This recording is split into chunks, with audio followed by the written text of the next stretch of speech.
کبھی کبھی میں سوچتا ہوں کہ قائد اعظم نے نا ہمارے ملک کو ایک گاڑی کی شکل دے دی، جس میں سارے ادارے آتے ہیں، جس میں جتنے بھی ادارے ہیں، چاہے وہ معیشت کے ہو گئے، چاہے قانون کے ہو گئے، چاہے عدل و انصاف کے ہو گئے، چاہے صحت کے ہو گئے، جتنے بھی ادارے ہیں ان کو ایک گاڑی کی شکل دے دی تھی۔ اور خود تو وہ اللہ کے پاس چلے گئے، ان کے پاس اتنا ٹائم نہیں تھا کہ اس گاڑی میں بیٹھ کے آگے اس کو مطلب ترقی کی طرف لے جاتے یا آگے، تو انہوں نے گاڑی بنا دی اور باقی آگے 70 سال ہمارے جتنے بھی حکمران ہیں، سیاستدان ہیں، ایم این اے، ایم پی اے، کونسلر، جتنے ٹوٹلی اے ٹو زی، انہوں نے اس گاڑی کو چلانے کی کوشش نہیں کی۔ ہوتا ہے نا کہ بندہ بیٹھتا ہے، سیٹ پہ بیٹھتا ہے، اس میں چیک کرتا ہے کہ اس کو کہاں لے کے جانا ہے، ٹھیک ہے، اس میں اپنا ایک ذہن بناتا ہے، نہیں، اس کو سارے ہاتھ سے دھکا ہی لگاتے رہے، ٹھیک ہے۔ اور کیا ہم کہیں کہ 70 سال 75 سال جب سے پاکستان آزاد ہوا ہے، وہاں تب سے ہم اس گاڑی کو دھکا ہی لگا رہے ہیں، اس میں پراپر کوئی بندہ بیٹھ کے اس کو پہلے ہی ہوتا ہے نا کہ بس پہ جب چڑھتے ہوتے ہیں تو بس چل رہی ہو تو اس پہ بھاگ کے چڑھنا ہوتا ہے، اور کیلنڈر آگے سے بھی یا پیچھے سے کھینچ لیتے ہوتے ہیں کہ چڑھنے نہیں دیتے ہوتے، وہی حال یہ ہے، کوئی اچھا بندہ آتا ہے اس کو چڑھنے نہیں دینا، ٹھیک ہے، اور باقی سارے لگے ہوئے ہیں 70 سال سے اس کو دھکا لگانے، اور پتہ نہیں وہ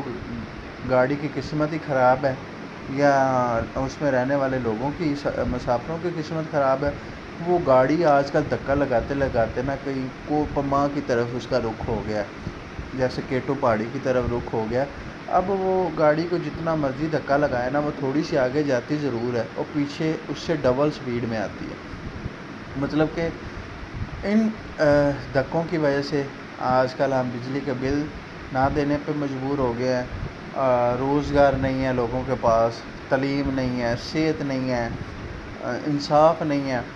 اور بہت ساری چیزیں ایسی ہیں کہ جو ترقی یافتہ ممالکوں میں ہونی چاہیے وہ ہمارے ملک میں ابھی تصور ہی نہیں کی جاتی۔ تو خدا را اب گاڑی کو دھکا لگانا چھوڑ دیں اور اس میں پراپر ڈرائیور کو بیٹھنے دیں تاکہ وہ اس کو اپنی منزل تک لے کے جا سکے۔ اور ہمارے ساتھ ایک اور بھی گاڑی بنی تھی، وہ ایک دن بعد بنی تھی، انہوں نے اپنا جو مطلب کہ چاند تک چلے گئے ہیں، اور چاند کے اس حصے میں چلے گئے ہیں کہ جہاں پہ آج تک دنیا میں کوئی بھی نہیں گیا۔ مطلب روس نے بھی اتنی محنت کی، امریکہ نے بھی اتنی محنت کی، ناسا نے بھی اتنی محنت کی، اور وہاں پہ کوئی اپنا لینڈر اتار نہیں سکے۔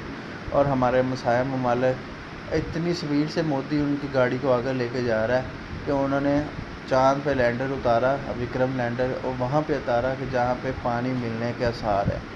تو آپ خود ہی اندازہ لگائیں گے، جتنے بھی سیاستدان ہیں نا، ان کو تھوڑا سا سائڈ پہ کریں، کچھ اچھا سیاستدان ہے جو آپ کو لگ رہا ہے کہ گاڑی کو چلا سکتا ہے، صرف اسی کو سپورٹ کریں، اور ان کو بتائیں اب الیکشن کا دور ہے، اب سارے سیاستدان آپ کے پاس آئیں گے، جی ہم اس گاڑی میں بیٹھیں گے اور اس کو 120 کی سپیڈ سے اوپر لے کے جائیں گے نا۔ اب ان پہ بھروسہ نہیں کرنا، ٹھیک ہے، آپ نے ان کے کام دیکھنے، کام دیکھ کے آپ نے ان پہ ووٹ ڈالنا ہے، ٹھیک ہے۔ اور کوشش کریں، اللہ تعالیٰ سے دعا کریں کہ ہمارے ملک کے حالات ٹھیک ہو جائیں، اس میں بے روزگاری ختم ہو جائے، اور جو بھی حالات ہیں، سب سے بڑی چیز ہے کہ ہمارے ملک میں انصاف قائم ہو جائے۔ اللہ پاک ان کو ہدایت دے، جتنے بھی سیاستدان ہیں اور جتنے بھی ہمارے بڑے ہیں ان سب کو ہدایت دے تاکہ ہمارا ملک ان مشکلات سے باہر نکل سکے۔ تو ویڈیو اگر آپ کو لگے نا کہ اسی طرح ہو رہا ہے تو آپ نے اس کو 120 کی سپیڈ سے شیئر کرنا ہے، کیوں آپ کرتے نہیں ہیں؟ تو میں جو دل میں بات ہوتی ہے، میں نے کہا چلو آپ سے ڈسکس کر لیتے تھے، تو آپ ویڈیو کو آگے شیئر ضرور کیا کریں۔